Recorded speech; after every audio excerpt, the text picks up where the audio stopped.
Have you ever been told that your dream is just too big, too unrealistic, or simply impossible? It's something many of us hear, especially when we're young. We're told to be practical, to stay grounded. But what if the most practical thing you can do is to hold on to that seemingly impossible dream with all your might? Today, I want to share a powerful story that perfectly illustrates this. The story of a young boy named Robert. Robert didn't have the easiest childhood. His family moved around a lot, which meant he was always the new kid, always trying to find his place. This instability made it hard to form lasting friendships or feel a sense of belonging. But amidst all the change, Robert had one constant, unshakable dream. He dreamed of owning a vast, sprawling horse farm. This wasn't just a fleeting fantasy. It was a detailed vision he held dear to his heart. One day, in his middle school class, the teacher gave the students an assignment. Write an essay about what they wanted to be when they grew up. For Robert, this was the easiest assignment in the world. He poured his heart and soul onto the page, writing a 7-page essay describing his dream horse farm in meticulous detail. He drew a diagram of a 200-acre property, showing the location of the stables, the training track, and a massive 4,000-square-foot house that would sit right in the middle of it all. He described every fence, every stall, every blade of grass with passion and precision. This was his future, and he had never been more certain of anything. He turned in the essay, feeling proud and excited, certain his teacher would be impressed by his ambition and clarity. But when he got his paper back the next day, his heart sank.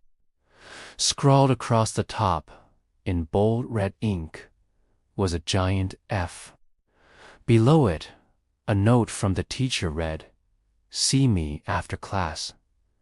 Confused and hurt, Robert approached his teacher's desk. "Why did I get an F?" he asked. The teacher looked at him with a mix of pity and sternness.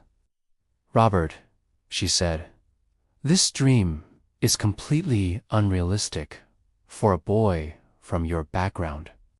You have no money, you come from a family that moves all the time, and you have no resources. Owning a horse farm like this takes a huge amount of money and connections you simply don't have. It's an unattainable dream. If you rewrite the essay with a more realistic goal, I'll reconsider your grade." Robert went home that day with his heart in his shoes. The F felt like a judgment, not on his writing, but on his very soul. He showed the essay to his father, his voice trembling as he explained what the teacher had said. He felt lost. Should he just give up? Was his teacher right? Was he just a foolish kid with an impossible dream? His father listened patiently, reading every word of the essay. When he was done, he looked Robert straight in the eye and said something that would change his life forever. "Son," he said, "this is a very important decision, and I think you have to make it for yourself. But I want you to think about this carefully. Is this teacher's opinion more important than your own dream. If you let her take this dream away from you, what's to stop others from taking away other dreams later on? Giving up on this might mean you spend the rest of your life letting other people set the limits for you. The choice is yours, but it's a bigger choice than you think. Robert thought long and hard about his father's words. He reread his own essay, the detailed plans, the passion that jumped off the page. He thought about the feeling of freedom he imagined he'd have, surrounded by majestic horses on his own land. Was he really going to trade all of that for a better grade? For the approval of a teacher who didn't believe in him? The next day, Robert walked back into the classroom. He handed the same essay back to his teacher, unchanged. "You can keep the F," he said calmly, "and I'll keep my dream." With that simple act of defiance, Robert made a pact with himself. He would not let anyone, no matter how authoritative, crush his spirit. He accepted the failing grade, but in his heart, he knew he had passed a much more important test. Years went by. Robert grew up, finished school, and entered the working world. But he never forgot the promise he made to himself. That dream of the horse farm wasn't just a childhood fantasy. It became the North Star, guiding all his decisions. He worked tirelessly, saved every penny he could, learned everything there was to know about business, land acquisition, and, of course, horses. It wasn't easy. There were countless setbacks, moments of doubt, and people along the way who told him he was crazy. But every time he felt like giving up, he remembered that red F and the promise he made. Then, one day, it happened. Robert, now a successful man in his own right, stood on a hill overlooking a magnificent 200-acre property. It was everything he had described in his essay all those years ago. The sprawling stables, the perfectly manicured training track, and in the middle of it all, a beautiful 4,000-square-foot house. He had done it. He had turned his unrealistic dream into a breathtaking reality. A few years later, a local school group was taking a field trip to Robert's now famous horse farm. As Robert greeted the children, he noticed their teacher, an older woman who looked vaguely familiar. As she got closer, her eyes widened in recognition. It was his old middle school teacher. She looked around at the incredible farm, her expression a mixture of awe and regret. "Robert," she asked hesitantly, "I was your teacher. I remember you. I remember this place." She confessed that for years she had been telling her students his story. The story of the boy whose dream she had tried to crush.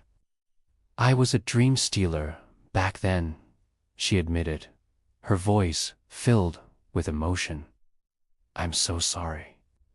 I'm glad you didn't listen to me. It's incredible what you've accomplished."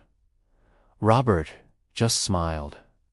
He led her into his house, and there, framed and hanging proudly above his fireplace, was the old essay.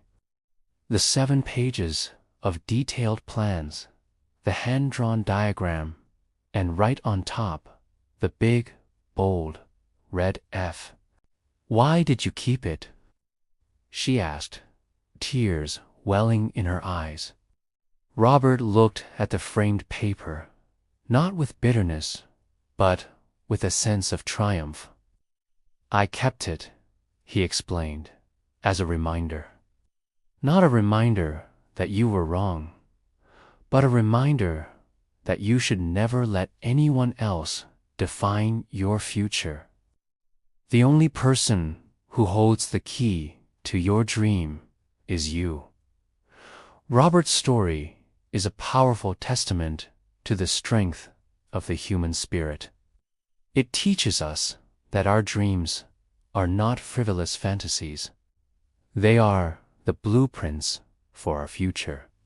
They are the fuel that drives us to work harder, to push further, and to become more than we ever thought we could be. So many of us are held back by the fear of failure or the judgment of others. We let teachers, parents, friends, or even society tell us what's possible for us. We shrink our dreams to fit into the small boxes that others have built for us.